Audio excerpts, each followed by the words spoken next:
Neil Leslie Diamond was born on a cold January day in 1941 in Brooklyn, New York. The country was still trembling from the weight of war. Ration cards were more familiar than abundance, and hope was measured in small steps rather than grand dreams.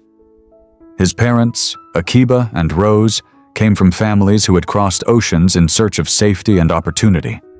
They carried the weight of ancestral struggles, the memories of persecution, and the quiet determination to build a better life. Life in Brooklyn was a test of endurance. Neil did not grow up surrounded by comforts or certainties. His father ran a small shop, doing whatever he could to keep the family afloat. His mother worked tirelessly at home, stitching together meals, clothes, and warmness from whatever scraps life offered. The apartment was small, the rooms packed with necessity rather than luxury, and the future seemed like something only found in books. Neil was a quiet child, sensitive, observant, a boy who listened more than he spoke. While other children ran through the streets chasing games and laughter, he often sat alone, scribbling little thoughts that made no sense to anyone but him. Words fascinated him, not for what they said, but for what they felt like. Even as a child, he understood that language could hold emotion the way lungs hold breath. It wasn't easy for him to find his place. He felt things deeply, more deeply than a boy his age knew how to explain. When his father left to serve in the military during World War II, Neil felt the first fracture inside him. He was too young to understand war, but old enough to understand absence. Old enough to lie awake at night and wonder if the father he idolized would ever return. Old enough to see the worry in his mother's eyes and know that bravery sometimes sounds like silence. During those years, music became his refuge. Not glamorous music, not radio hits or polished performances. It was the music drifting from neighbors' windows, the melancholy hum of old records spinning in dusty corners, the raw sound of voices at synagogues, rising and falling like an ocean of prayer. There was something sacred in those sounds, something that reached him in the places words couldn't. His mother brought home a cheap, battered radio one day, the kind that crackled more than it played. But Neil didn't mind. To him, the fuzzy melodies were magic. They painted images he could never see in person. Cowboys riding into sunset horizons, crooners singing about heartbreak in smoky lounges, orchestras breathing life into stories he didn't yet understand. Every note, every lyric, every trembling chord awakened something inside him, something that whispered, "This is where you belong." But dreams were not easy to chase in a household where survival was the priority. Neil had no mentors, no formal lessons, no musical upbringing. He had no piano, no polished guitar, no teacher guiding his hands. He had only curiosity, only hunger, and hunger, in its many forms, became the engine of his destiny. On his 15th birthday, Neil received a gift that would change everything. A guitar, not new, not expensive. Its wood was chipped, its strings were old. But when he held it for the first time, something shifted in him. The instrument felt alive, like an extension of something he had carried inside him his entire life, but had never known how to articulate. He spent nights plucking at strings, discovering sounds the way explorers discover maps. He practiced until his fingers burned, until the pads of his fingertips hardened, until he could make the strings cry and whisper and rumble. Music became his secret universe, a place where the fear of failure didn't exist, where he could pour emotion into a shape that did not break him. At school, he was shy, but when he played, he came alive. He wrote simple songs at first, little poems wrapped in melody. He began noticing the way people responded, how their posture softened, how their eyes changed. It was the first time he felt seen. Not as the quiet boy, not as the child of immigrants, but as someone who had something real to offer. Yet life, as always, demanded more than talent alone. His family moved often, chasing affordable rent, better opportunities, a chance at stability. Each move uprooted him. Each new neighborhood felt like starting over. And with every move, the loneliness grew. Neil's escape was the local movie theater. He would slip into a chair in the dark and lose himself in the glow of the screen, singing cowboys, romantic ballads, grand cinematic orchestras. He learned what passion looked like, what vulnerability sounded like.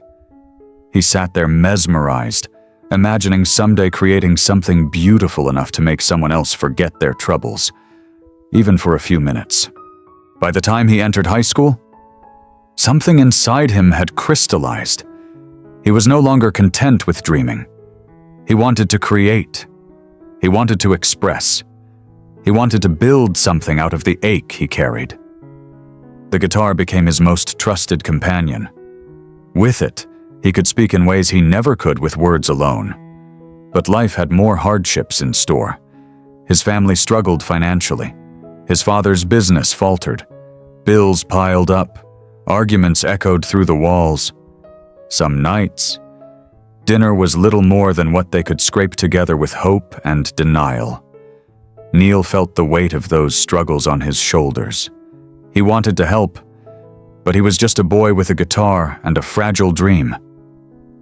And yet, even in those moments, he understood something that would follow him throughout his life sometimes. The deepest pain becomes the purest art. As the world outside spiraled through war, poverty, and rapid change, the Diamond household clung to one another like branches in a storm. They survived because they had to. They loved because it was the only way to keep from breaking. And through it all, music pulsed through Neil's veins like a lifeline. Years later, when asked where his resilience came from, Neil said, "It came from my childhood. There was beauty, but there was also struggle, and the struggle taught me to fight for every melody I've ever written. It is here, in this crucible of hardship and hope, that his journey truly began. Not with success, not with fame, but with a boy who learned that life could bruise you long before it blesses you. A boy who discovered that loneliness has its own rhythm, its own quiet music. A boy who held a guitar and learned to turn pain into something that could outlive him. This was the beginning of Neil Diamond.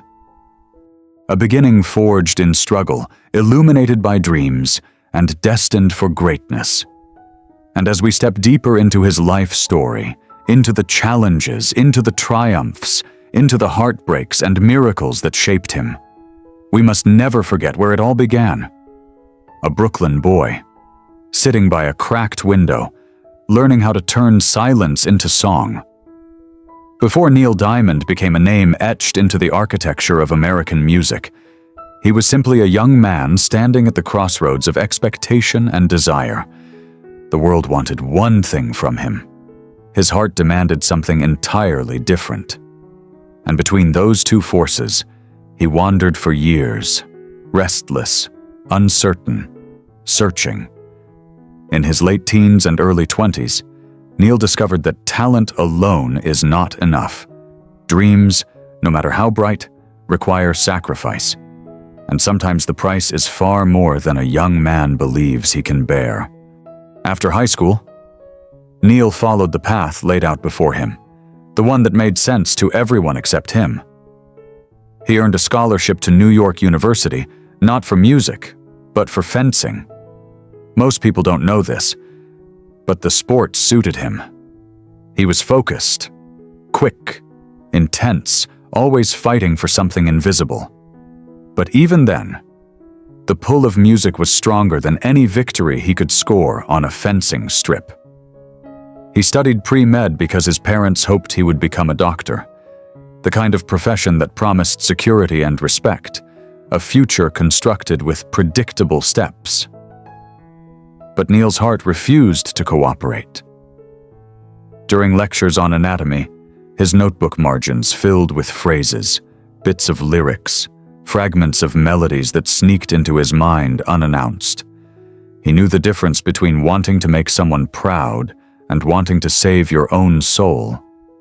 And he was reaching the point where he could no longer ignore the latter. Every day after classes, he made the same pilgrimage down into the pulsing heart of Manhattan, to the narrow avenues of Tin Pan Alley, where young songwriters wandered from office to office with guitars slung across their backs like shields. The hallways smelled of burnt coffee and faded dreams. Doors opened only to close in disappointment. But that is where Neil felt most alive. He'd knock, introduce himself in a soft, hopeful voice, and ask if he could play a song. Most publishers dismissed him before he even sat down. Some listened for a few seconds before offering polite but cutting rejections. The city could be cruel, and its verdicts often felt personal. But Neil returned, day after day, rejection after rejection, carrying the bruises invisibly. A young man with ambition cannot help but bleed a little for what he loves. He once said that those years felt like walking with stones in his chest, heavy, cold, relentless. And yet he kept walking. Money was tight. His part-time jobs barely covered food and rent. He shared tiny rooms with peeling wallpaper and windows that leaked winter wind. At times, he questioned whether he was doing the right thing, whether he was foolishly chasing a dream that had no interest in chasing him back. His guitars were old, their strings cheap and often broken. He repaired them with electrical tape, with patience, with desperation. He played until his fingers ached, until the walls rattled with the force of his determination. But New York remained indifferent. Then came the day he made his first bold decision. He dropped out of college. 10 credits shy of a degree. He left the world of textbooks and medical futures behind. It wasn't rebellion. It wasn't recklessness. It was surrender to the truth he could no longer deny. He told his parents, and though they were heartbroken, they recognized something in his eyes, something too fierce to extinguish, a calling, a hunger, a need. What followed were some of the hardest years of his life. He accepted a songwriting job that paid $50 a week. It was not a dream job. It was barely a job at all. The company housed him in a cramped workspace where the piano was perpetually out of tune and the drafts crawled in through the walls.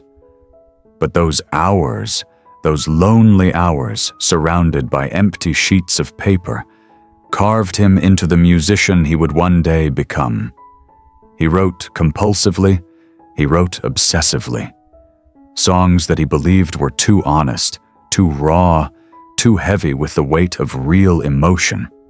The music industry, especially at that time, craved formula. Neil offered sincerity, too personal, too strange, too emotional. He heard those criticisms so often they became a haunting chorus. Eventually, the company let him go. They thanked him politely for his time and closed the door. One more slammed dream echoing down Tin Pan Alley. After that, Neil drifted. He lived on pennies, eating cheap rolls from corner bakeries and drinking watery coffee just to feel full. He slept wherever he could. Tiny rented rooms. Sometimes even the back corners of jazz clubs when owners felt sorry for him. He spent many nights awake, wondering if the universe was trying to tell him to quit. But giving up was never in him. He once said that in those days, he often pressed his guitar to his chest just to feel the vibrations, to remind himself that something inside him was still alive. Songs came to him like ghosts, whispers in the early morning, fragments of truth that demanded to be heard. It was during one of his darkest periods, sitting in a room so cold he could see his breath. that he wrote the first version of a song that would later define him, a piece about a man abandoned, misunderstood, walking alone through the world. A man who wants love, but keeps losing it. A man whose loneliness becomes his identity. That song would later be known as Solitary Man. But at the time, no one wanted it. Before the world would ever hear that song, Neil had to endure the brutal cycle of rejection once more. He signed a brief deal with Columbia Records, recording a track that sank like a stone. His hopes followed it to the bottom. It was the kind of failure that makes a young artist fear he has reached his limit. Yet even in the middle of that despair, a tiny spark appeared. One of the songs he wrote was picked up by another group, a small success, a modest victory. But in the world of dreamers, even one spark can light an entire future. He clung to it. And then came 1965, a year that quietly cracked open the door to his destiny. His song Sunday and Me climbed into the top 20 when performed by Jay and the Americans. For the first time, the world was singing words he had written in solitude, in hunger, in desperation. It wasn't his voice yet. It wasn't his fame yet. But it was a sign, a whisper from the universe saying, "Keep going." This was the moment everything shifted. Because once Neil Diamond tasted the knowledge that he could write something other people wanted to hear, something that moved strangers across the country, everything inside him ignited again. He signed with Bang Records, a deal that offered hope on the surface but carried constraints beneath it. They wanted him to write catchy love songs, songs that fit the mold, songs that didn't challenge or provoke, songs that followed formulas he rejected. But Neil was not a man built for imitation. He wanted authenticity. He wanted depth. He wanted to write about the wounds he carried since childhood, the fears he battled in empty rooms, the truths he found at 3 a.m. when sleep abandoned him. And that passion created tension. Bang Records pushed for hits. Neil pushed for honesty. The disconnect left him feeling trapped, a songwriter with a voice no one wanted him to use. Still, even confined, brilliance found its way through the cracks. He wrote Cherry, Cherry. He wrote Girl, You'll Be a Woman Soon. He wrote Kentucky Woman. These were not yet the songs that defined his legacy, but they were stepping stones, proof that even in compromise, his talent broke through. But his true breakthrough, his true voice, was waiting just ahead. And it was born from longing, uncertainty, and the fierce conviction that he could no longer sing with someone else's voice. The boy from Brooklyn had survived poverty, loneliness, hunger, and humiliation. Now the young man stood on the edge of something bigger, something he had dreamed about since he first held that chipped, cheap guitar. What lay ahead would not be easy. The path to greatness rarely is. But in these early years, these years of trial, rejection, and small but meaningful victories, Neil Diamond forged the spirit that would one day make him a legend, a spirit that refused to bow, a spirit that refused to vanish, a spirit that learned how to turn no into fuel, and slowly, painfully, imperfectly, he began to rise. There comes a moment in every artist's life when the world finally hears what they have been trying to say for years. For Neil Diamond, that moment didn't arrive quietly. It arrived like a storm, slowly gathering, then suddenly breaking open all at once. By the late 1960s, Neil was no longer the young dreamer knocking on office doors in Tin Pan Alley. He was a man who had tasted failure enough times to recognize the flavor of resilience. He had learned to write not only from his mind, but from the deep, unspoken corners of his heart. He was tired of being shaped, guided, and limited by people who believed they knew him better than he knew himself. and that exhaustion became the seed of his liberation. Bang Records expected him to stay in his box, cheerful hits, catchy choruses, simple themes, songs that fit neatly into the jukebox world of the era. But Neil was maturing too quickly, feeling too deeply, living too intensely to be contained in that style any longer. His lyrics had grown sharper, his melodies more introspective. The world around him was changing, and so was he. He wanted to speak about yearning, about disillusionment, about the search for belonging that had shaped him since childhood. And the song that finally broke the dam was one the label didn't want him to record. Solitary Man. It was his truth set to music, raw, vulnerable, almost painfully honest. When Bang Records dismissed it, claiming it was too dark for radio, something in Neil hardened. He realized he was fighting for his artistic survival. His voice, long suppressed, was now demanding to be heard. For the first time in his life, he refused to compromise. He fought for the song, insisted on releasing it, and the world responded the way no executive had predicted. Solitary Man didn't simply play on the radio.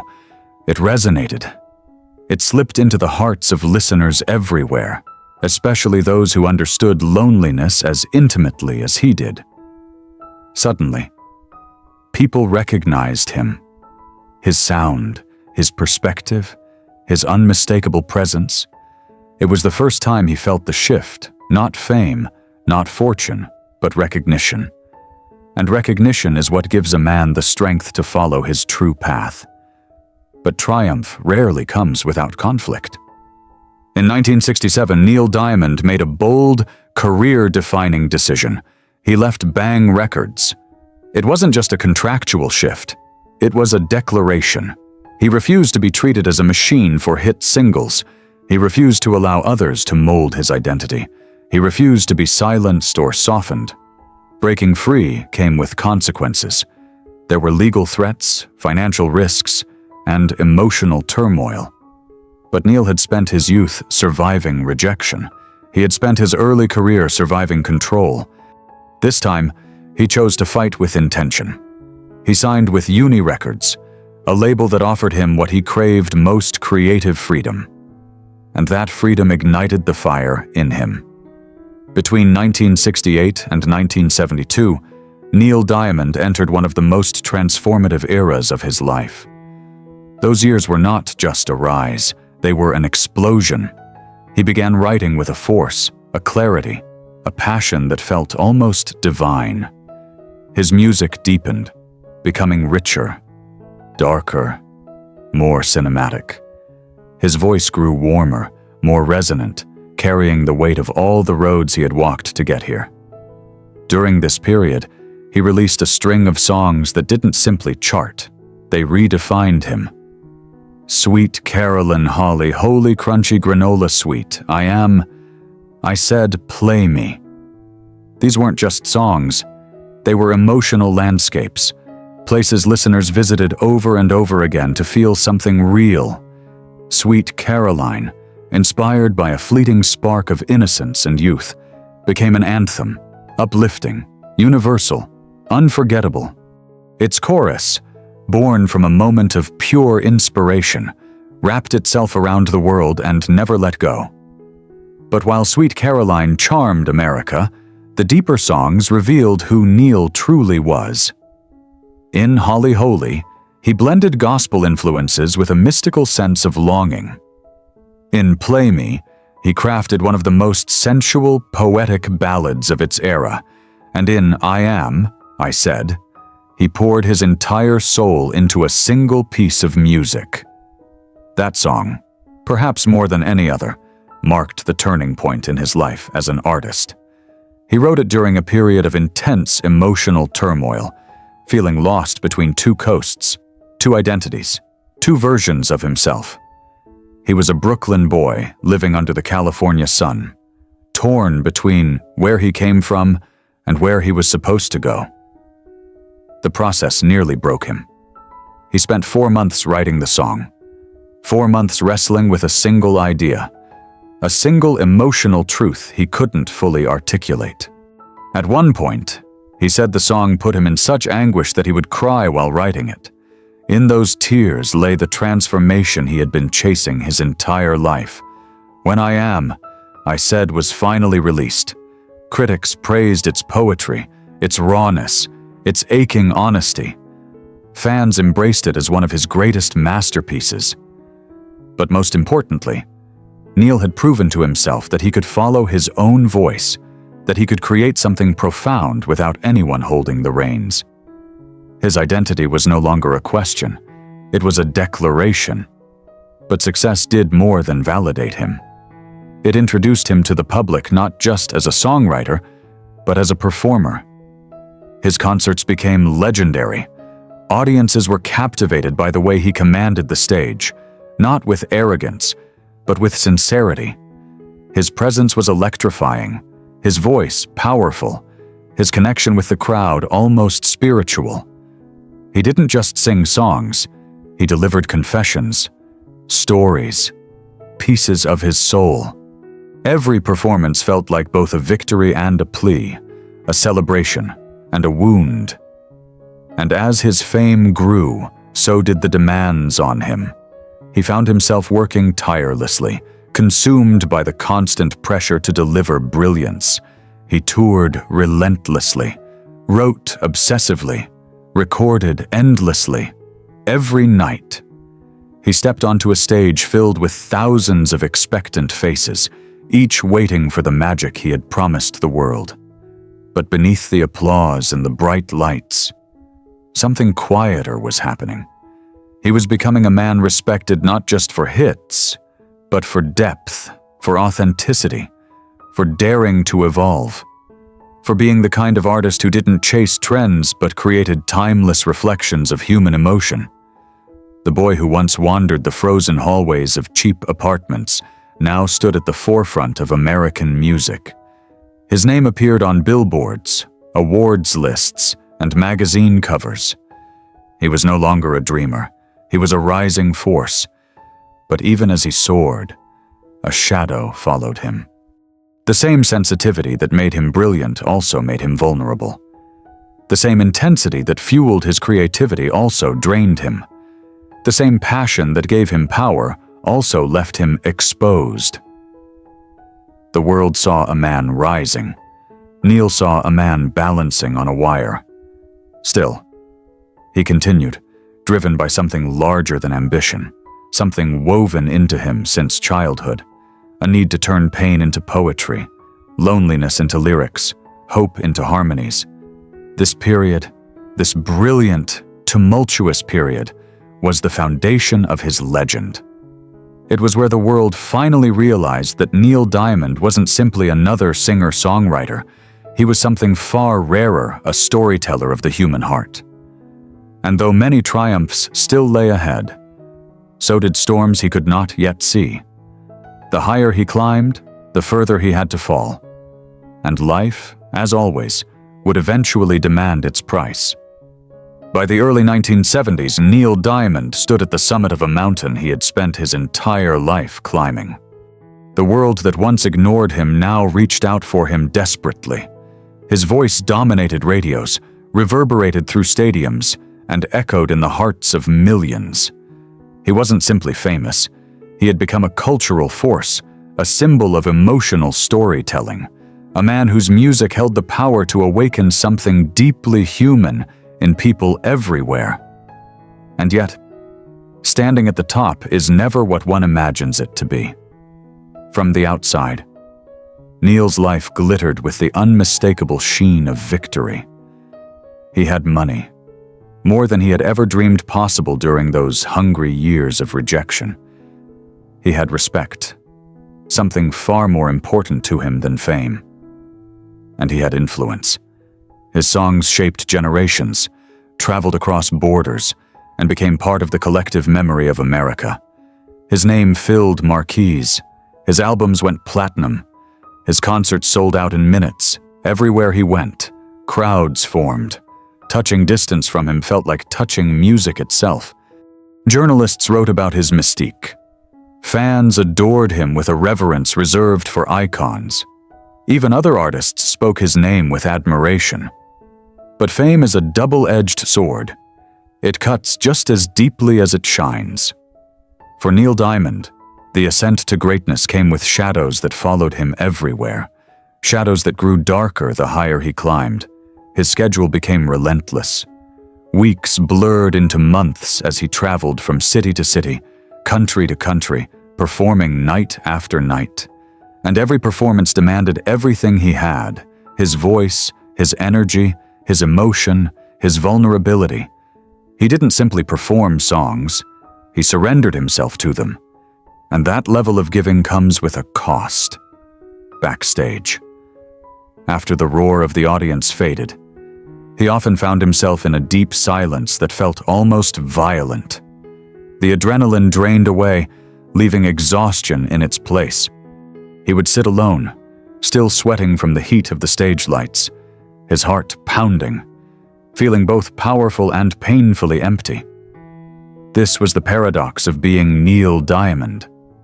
On stage, he was a giant. Off stage, he was a solitary man once more. As his fame exploded, the pressure mounted. Every song had to be meaningful. Every performance had to be flawless.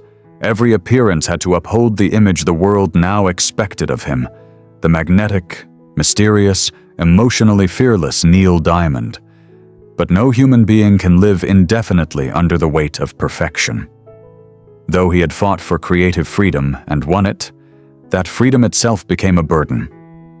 His audience expected emotional truth, not simply entertainment.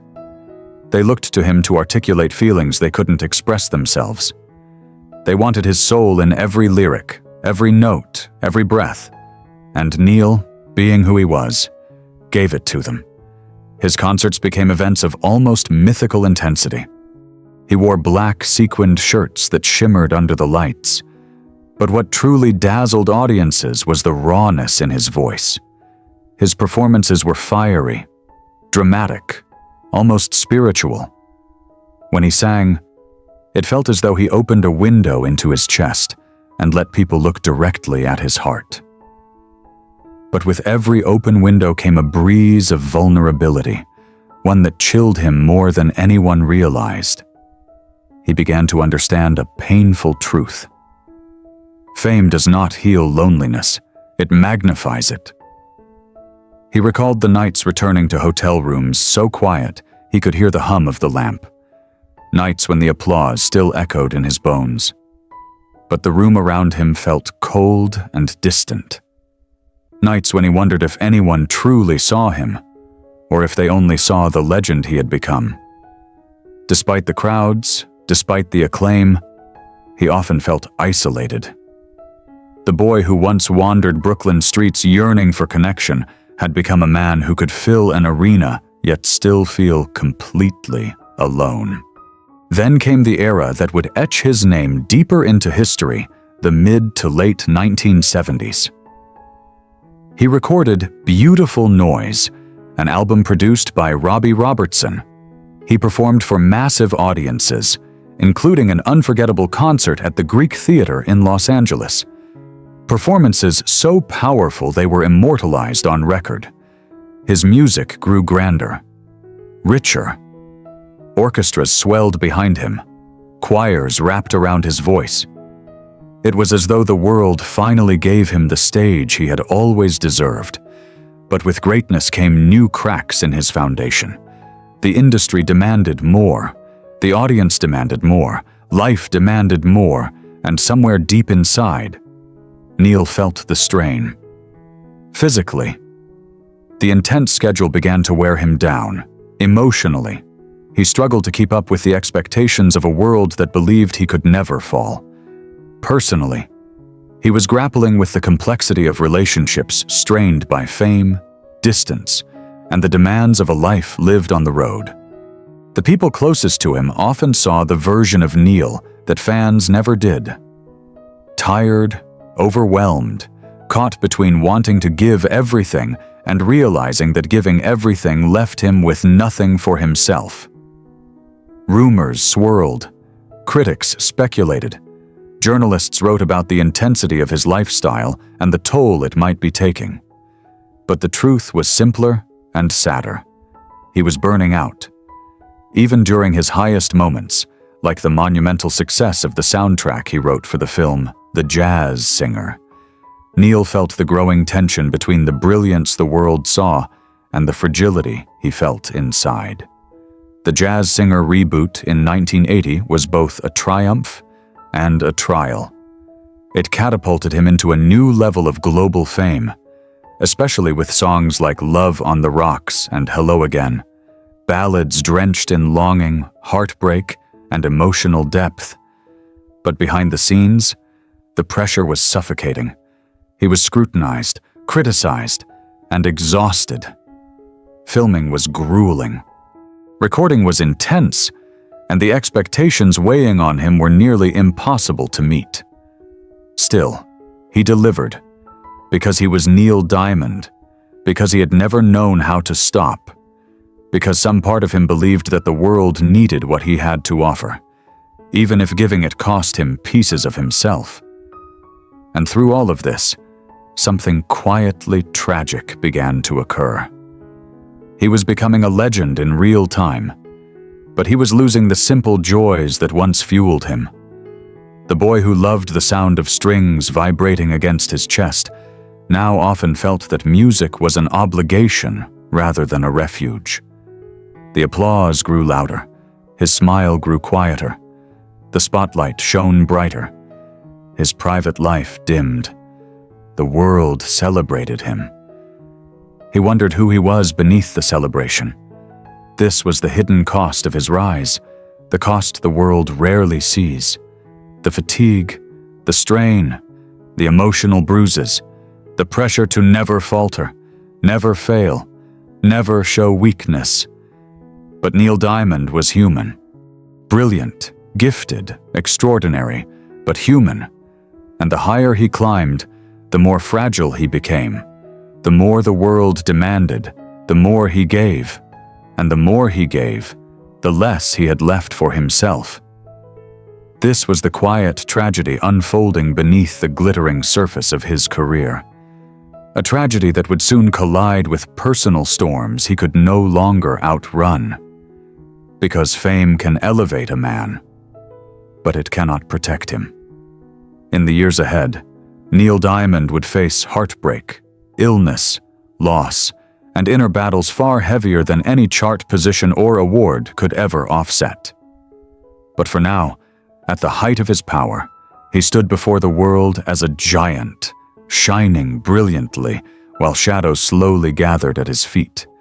At the height of his fame, when the world believed Neil Diamond had finally conquered every mountain placed before him, life delivered its harshest reminder: no amount of applause can protect a man from the storms waiting behind closed doors. To the public, he was a titan, towering, unshakable, almost mythic in his emotional power. But privately, cracks began forming long before anyone recognized the sound of something breaking. For Neil, the greatest battles of his life were never fought on stage. They were fought in silence, inside hotel rooms, behind recording studio walls, in the stillness of empty homes, and in the fragile spaces of his own heart. His first marriage had already collapsed years earlier, a wound that quietly shaped many of his greatest love songs. His second marriage, too, carried fractures that fame only widened. The very thing that had lifted him out of obscurity, his relentless devotion to music, was also the force pulling him away from the people who loved him. Every tour, every deadline, every late-night recording session created another inch of distance, until those inches became miles. He once admitted that he often felt like he was living two lives, the one the world celebrated, and the private one that kept slipping through his fingers. He tried to fix things. He tried to be present. But Neil Diamond's gift was also his curse. He felt too deeply, worked too intensely, and sacrificed too much of himself to make music the world could feel. His relationships suffered. His loneliness grew. But that was only the beginning of the storm.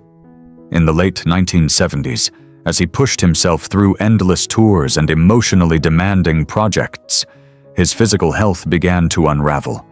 Exhaustion seeped into his bones. His voice, once mighty and effortless, grew strained. His body, pushed past its limits for years, began to protest. Still, he performed. Still, he delivered perfection. Still, he refused to slow down, because slowing down meant facing the emotions he had been running from. But no man can outrun life forever. The first major health crisis struck suddenly. During the filming of The Jazz Singer, he developed severe back pain so excruciating that he could barely stand between takes. He endured it silently, refusing to let it interfere with production, refusing to let anyone see him falter. Some days, he performed while lying on the floor between scenes, motionless, waiting for the spasms to subside.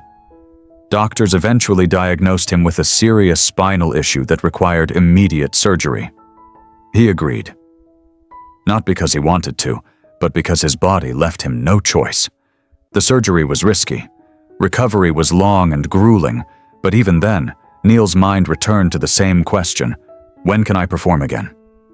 That was the paradox of his life.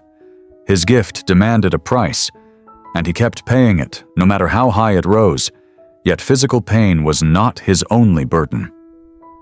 Neil struggled through emotional storms far heavier than any injury. He carried a deep, enduring melancholy that had followed him since childhood, a sadness that resurfaced whenever the applause faded, a sadness that whispered to him during quiet moments, a sadness that often found its way into his writing, disguised as longing, heartbreak, or nostalgia. Friends later said that Neil could be the warmest person in the room, but he could also withdraw into himself without warning, as though retreating to a place no one else could reach. This internal conflict intensified in the 1980s and 1990s. He went through painful divorces. He faced the collapse of relationships into which he had poured his heart. His second marriage ended in 1994 after years of strain. Though it was a mutual decision, the loss devastated him. He felt as though he had failed not just as a husband, but as a man trying desperately to balance his personal life with his art. In interviews, he admitted that heartbreak always hit him harder than he let the public believe. His voice, his presence, his music, they made him appear larger than life. But emotionally, he was as fragile as any human being who has ever loved deeply. He was also deeply private, hiding his pain behind carefully measured words and polite smiles. He did not want the world to know how much he suffered. He did not want to appear broken. Yet, behind the scenes, he was. During one particularly dark period, he withdrew almost completely from public life. He wrote less. He performed less. Friends grew worried. He later revealed that he had fallen into a depression so heavy it felt as though someone had placed a stone slab on his chest. He questioned everything: his purpose, his future, his identity beyond the stage. Music had always saved him, but now even music felt distant, muted. He feared the well was empty, but tragedy has a strange way of illuminating what matters. And slowly, painfully, Neil began to rebuild himself. He returned to the studio, not as the superstar the world demanded, but as the young songwriter he once was, sitting alone with an instrument, chasing melodies that spoke to his soul rather than the charts. The honesty that emerged from this period was some of the most vulnerable writing of his career. He wrote about loneliness, regret, the fragility of love, the passing of time. His songs became more introspective, more reflective, filled with the quiet wisdom of a man who had survived both miraculous triumphs and devastating failures. And then, in the early 2000s, another storm arrived, cancer. He was diagnosed with a tumor on his spine, one that required surgery and carried unimaginable risks. He kept the diagnosis private, refusing to let fear define him. He postponed only a few shows, insisting he would return as soon as doctors allowed. The surgery was successful, but recovery was agonizing. He learned to walk again, to stand, to perform. Each step was a battle. Each movement carried pain. But he fought, because Neil Diamond had never been a man who surrendered easily. Fans never knew how close they came to losing him. But the hardest battle of all, the battle that would ultimately change his life forever, arrived years later: Parkinson's disease. He announced the diagnosis in 2018, though symptoms had appeared long before that. Subtle tremors, stiffness, a voice that tired more quickly, movements that felt less certain. Parkinson's is a thief, slow, cruel, relentless. It steals a person's control over their body, slowly, mercilessly, piece by piece. And for a man whose identity was woven into his ability to stand before thousands, guitar in hand, singing with the force of an emotional hurricane, the diagnosis was devastating. He canceled the remainder of his tour. He stepped away from performing. For the first time in more than half a century, Neil Diamond, the man whose voice had carried millions through heartbreak, joy, and every emotion between, went silent. Fans around the world wept, so did he. But in that silence, something extraordinary happened. Neil Diamond faced the hardest truth of his life. He could no longer be the performer he had always been. He had to let go. And letting go was the greatest heartbreak of all. He once stood in front of tens of thousands. Now he stood in front of a mirror, practicing movements his body no longer obeyed. He once commanded stages. Now he fought simply to maintain the life he loved. But even in tragedy, Neil found grace. He focused on songwriting. He spent more time with family. He embraced the slower rhythm that Parkinson's forced upon him. And he discovered a new, softer kind of strength. One not born from conquering the world, but from accepting change with dignity. It revealed his humanity. And in doing so, it deepened his legacy. Because the measure of a man is not how high he rises, but how bravely he stands when everything falls apart. And Neil Diamond stood bravely, quietly, beautifully, even as life dealt its cruelest blows, even as the spotlight dimmed, even as his own body betrayed him, he endured. And in enduring, he became not just a legend, but an inspiration. In the twilight of his life, Neil Diamond finds himself living a truth he never expected. The world is quieter now. The arenas are silent. The guitars rest in their cases. The spotlight that once followed him across continents now glows only in memory. Yet, in this quiet, something profoundly human, profoundly beautiful, has taken shape. Neil is no longer the young Brooklyn boy dreaming of escape. He is no longer the rising star fighting to be heard. He is no longer the global icon standing before thousands with a voice powerful enough to shake the air itself.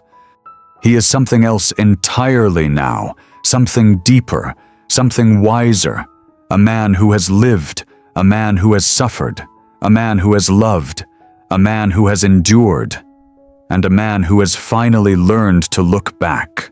Parkinson's disease forced him into retirement, but it did not steal his essence. It did not diminish the fire that has always burned in his spirit. What it did was reshape his life, slowing the pace, narrowing the stage, but broadening the meaning. These days, Neil spends time at home in Colorado and California, wrapped in the gentle rhythms of a life no longer dictated by touring schedules and studio deadlines. He walks slowly, speaks thoughtfully, and rests when his body demands it. But even now, especially now, music surrounds him. A guitar leans in the corner of his study. A piano sits beside a window overlooking the mountains. Stacks of notebooks, filled with lyrics from decades past, remain close at hand. He still writes, quietly, tenderly, honestly. Because music was never a performance for him. It was a lifeline. In interviews after his diagnosis, Neil said something that stopped the world. "I'm still me." It was simple, direct. Unmistakably Neil. Disease could weaken his muscles. Age could slow his steps. Time could dim the lights on his career. But none of these could reach the place where his music was born. The place inside him where melodies still rise like morning sunlight. Where words still form from memory, longing, reflection, and gratitude. He may not tour anymore. He may not stand under the blinding brilliance of stadium lights. But the soul of Neil Diamond remains untouched. And in these final chapters of his life, he has allowed himself something he spent decades denying: peace. He reads more now. He cooks with those he loves. He enjoys the quiet companionship of family and close friends. He allows the world to move around him without demanding his constant participation. Most importantly, he has time to simply be, a luxury he was never granted during his explosive rise to fame. But even in peace, the world continues to call his name. Broadway produced a musical about his life, a beautiful noise. Watching actors portray his younger self, reenact his struggles, and sing the words he once wrote in cramped, freezing apartment rooms. It humbled him in ways he never expected. He said it felt like traveling through his own past, through the battles, heartbreaks, triumphs, and revelations that shaped him. He said he felt gratitude more than pride, and tears more than applause, because when a man reaches his final chapters, he no longer measures life by what he has gained. He measures it by what he has given. And Neil Diamond has given the world something rare, songs that will survive him, songs that will comfort generations long after he is gone. Today, Sweet Carolyn still echoes in stadiums, living rooms, weddings, and festivals across the globe. It has become an anthem of unity, joy, and nostalgia, far beyond anything he imagined the day he wrote it. Good times never seemed so good. People sing, and somewhere, in a quiet house, Neil smiles. He watches videos of fans singing his music together, thousands of voices rising in a single joyful roar, and he says it fills him with warmth, a warmth he once feared he would never feel again. Because music, in the end, is not about the man who writes it. It is about the people it touches, and Neil Diamond has touched millions. But his legacy is not just songs. It is the story behind them. A story of perseverance, a story of resilience, a story of a man who refused to surrender to the world, even when the world tried to break him. In his moments of reflection, Neil has said that he does not regret the hardships, because without them, he would never have written the songs that defined his life. Pain gave him depth, loneliness gave him voice, heartbreak gave him truth. And now, in these later years, acceptance gives him peace. He spends mornings sipping coffee in silence, watching the sunlight move across the floor. He talks softly about his grandchildren. He listens to old records, not always his own, and smiles at memories that feel both distant and intimately present. Sometimes he plays a few chords on his guitar, sometimes he hums, and sometimes, when the moment is right, he sings. The voice is older now, a little softer, a little slower, but unmistakably Neil Diamond. And when he sings, even quietly, in his home, it feels like the universe is listening. This is what remains a man, his memories, and the music that carried him through every chapter of his extraordinary life. He once sought fame, he once sought validation, He once sought belonging. Now he seeks only truth. And he has found it. His fans continue to send messages, letters, videos, comments, thanking him for the impact his songs had on their lives. Thanking him for being there during heartbreaks, during new beginnings, during lonely nights, during celebrations, during grief. His music was a companion to millions. And in these years, Neil finally allows himself to receive that love, not as a star, but as a man who gave the world his heart and is now seeing it returned to him. The tragic diagnosis may have taken away his ability to tour, but it has not taken away his connection to the world.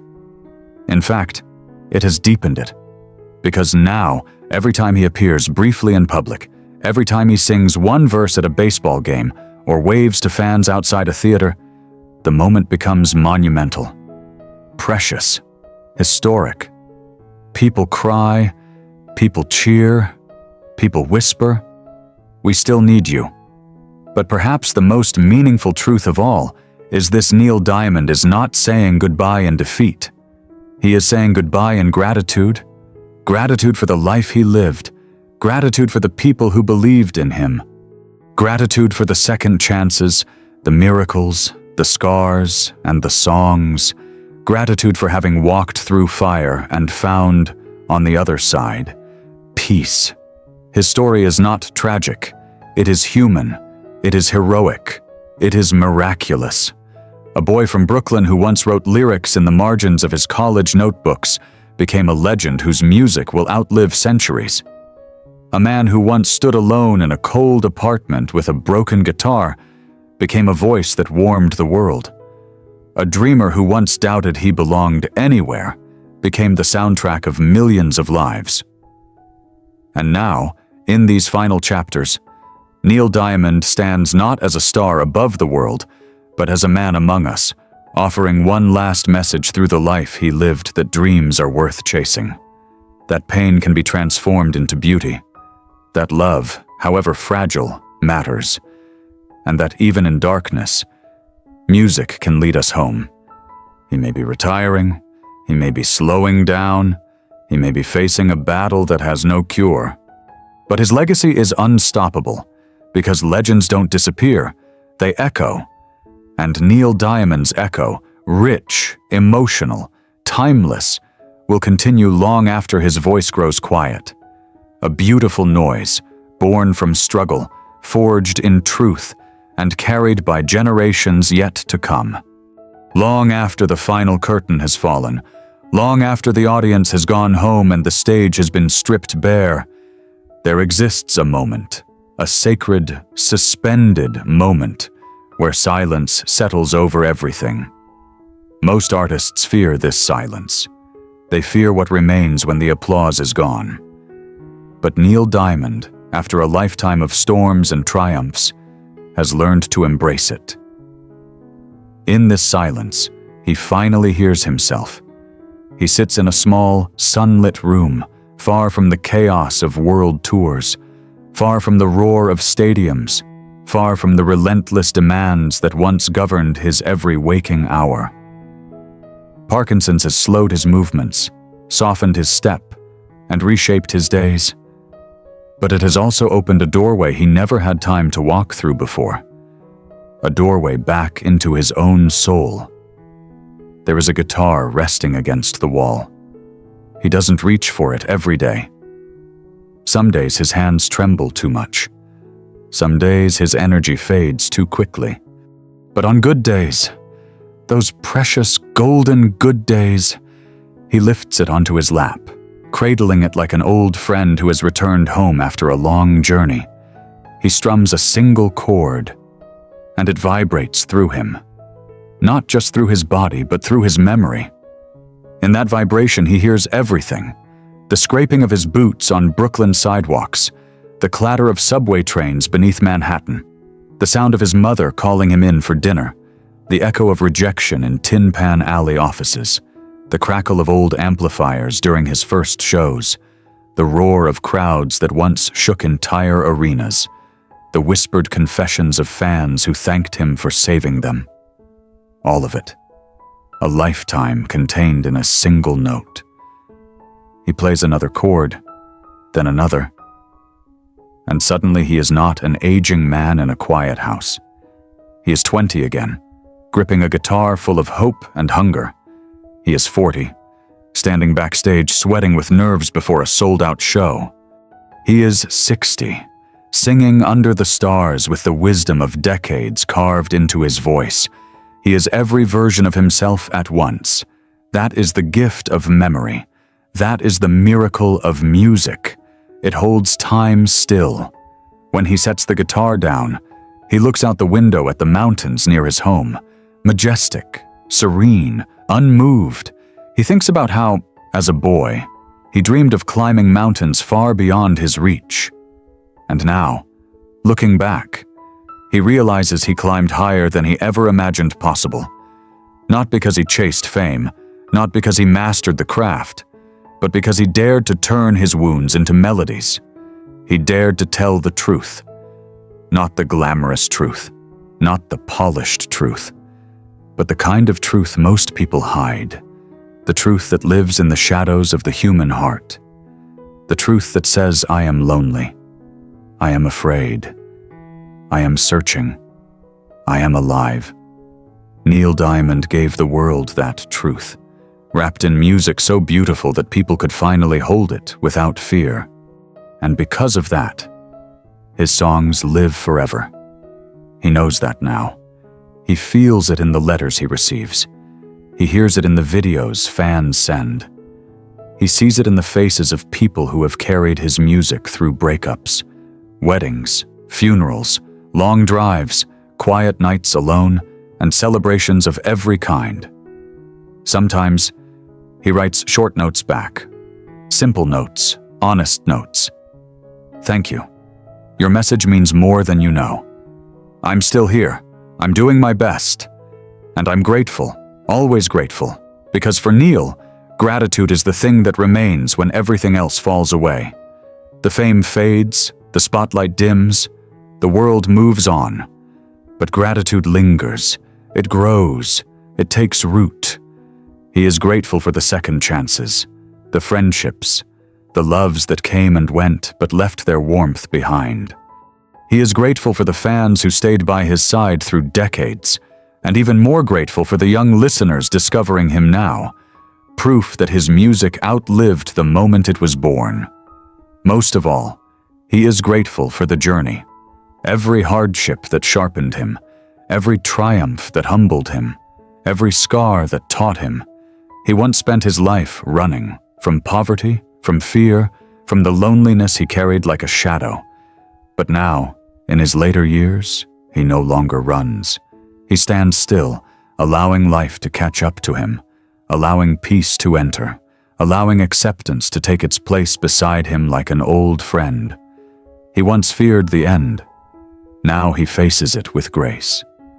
And in those quiet, reflective hours, when the sun sets, when the house grows still, when memory rises like smoke, Neil understands something profound. A life is not measured by how loudly the world applauds when you shine. It is measured by how long the world continues to feel your warmth after you're gone. And Neil Diamond's warmth is everywhere. It is in karaoke bars where groups of friends shout, "So good, so good, so good." It is in old lovers' playlists where "You Don't Bring Me Flowers" still haunts the night. It is in stadiums where strangers link arms and become family through one shared chorus. It is in quiet bedrooms where solitary listeners fall asleep to "Hello" again. It is in road trips, wedding dances, hospital rooms, heartbreaks, and new beginnings. His music is woven into the fabric of human experience. One day, many years from now, one hopes the world will wake to the news that Neil Diamond has passed on. When that day comes, streets will grow silent, radios will play his songs, fans will cry, families will reminisce, the world will feel smaller. But then, Almost instantly, something beautiful will happen. People will sing, together, everywhere. Sweet Caroline will rise like a prayer. I said will echo like a confession. Hello again will comfort hearts that break. And solitary man will feel more personal than ever. Because legends don't die. They transform. They become the echoes we carry. And Neil Diamond's echo will endure. Not just in music, but in courage, in honesty, in the refusal to surrender, even when life grows dark. His journey, his deeply human, deeply flawed, deeply inspiring journey, is a reminder that greatness is not born from perfection. It is born from sincerity, from perseverance, from the willingness to bare your soul even when the world may not understand it. As the night deepens, Neil turns off the lamp beside him. Darkness settles. But he does not fear it, because he knows something the rest of us are still learning when the light fades. The song remains, and his song, raw, honest, beautiful, eternal, will carry on long after the world grows quiet. A beautiful noise, still rising, still echoing, still shining, forever.